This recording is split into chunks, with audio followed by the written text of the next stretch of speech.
Bonjour les technologues, aujourd'hui nous allons parler de la notion de système embarqué. Il est nécessaire d'avoir vu précédemment les vidéos sur les algorithmes et les organigrammes sur la chaîne Techno-Valley. En classe, nous allons travailler sur différents systèmes embarqués. Rappelez-vous, un algorithme est une suite d'étapes à suivre pour résoudre un problème et on peut l'écrire grâce à un organigramme. Ces deux choses peuvent être insérées à l'intérieur d'un système. Si ce système est seul, c'est ce qu'on appelle un système embarqué autonome. Je suis allé peut-être un peu vite. Alors on va commencer tout simplement par expliquer ce qu'est un système autonome. C'est important puisque c'est ce qui va nous permettre de mieux comprendre ce qu'est un système embarqué. Alors un système autonome, on va prendre cette définition. C'est un système qui fonctionne sans intervention humaine. Enfin, une définition simple et compréhensible.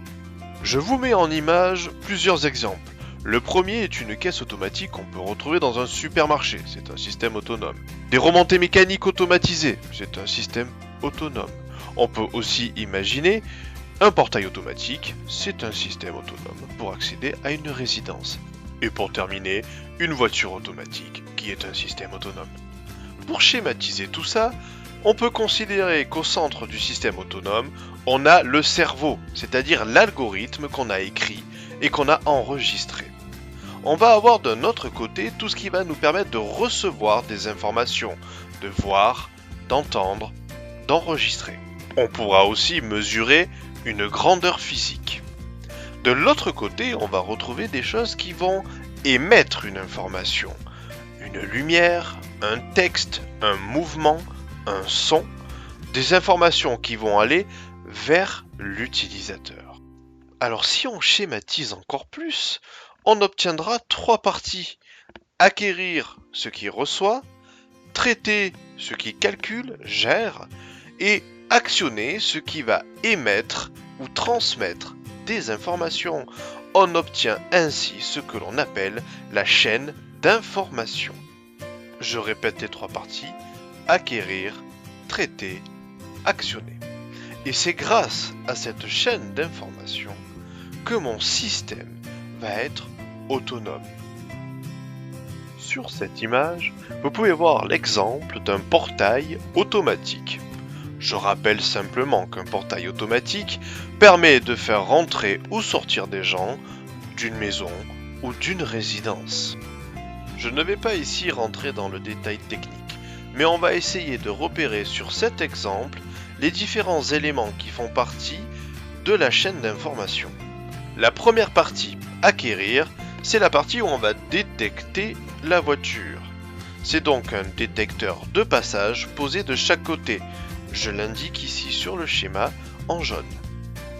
La partie traiter, c'est là où est stocké l'algorithme. On peut l'imaginer dans ce boîtier électronique. La partie actionner, c'est tout d'abord le moteur qui va ouvrir le portail et la lumière qui va indiquer et avertir qu'on ouvre le portail. Je le répète une deuxième fois. En jaune, on a la partie acquérir. En blanc, on a la partie traiter. Et en rouge, la partie actionner. Ainsi, on retrouve sur notre portail automatique les éléments d'une chaîne d'information. Le système autonome, c'est bon. Mais alors, qu'est-ce que c'est un système embarqué ? Un système embarqué, c'est tout simplement un système autonome, comme on l'a défini précédemment, tout en un, ça veut dire rassemblé dans un même objet, qui va réaliser des tâches précises et être dans une interaction en temps réel. Voyons ensemble des exemples simples qui vont vous aider à comprendre. Tout d'abord, un aspirateur automatique.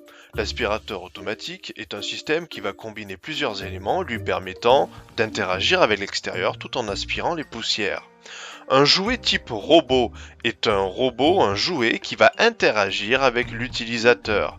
Et pour terminer, une voiture autonome est une voiture tout en un qui va devoir interagir avec l'extérieur et ne va ainsi pas nécessiter de conducteur.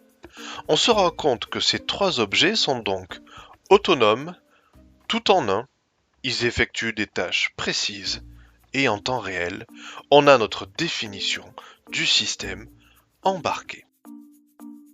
J'en avais déjà parlé dans la vidéo sur les algorithmes, mais les différents intérêts qu'on peut retrouver à ce type de système, c'est notamment lié aux économies d'énergie, à la sécurité et à l'efficacité des systèmes. En classe, nous travaillerons sur des Lego Mindstorm NXT en 6e et en 3e. Nous travaillerons sur des maquettes et des robots Mbot en 5e qui seront contrôlés par le logiciel Scratch. Et voilà les technologues, cette vidéo est maintenant terminée. N'oubliez pas de préparer vos questions avant de venir en classe. La prochaine vidéo sera sur les différents types de signaux et d'informations. Allez sur le blog de Techno pour trouver des informations et notamment les cours mis en ligne. Il y a aussi le compte Twitter où j'essaie de mettre des informations à jour. N'hésitez pas à voir et à revoir les vidéos sur la chaîne Techno-Valley. Merci pour votre écoute et soyez curieux des technologies qui vous entourent.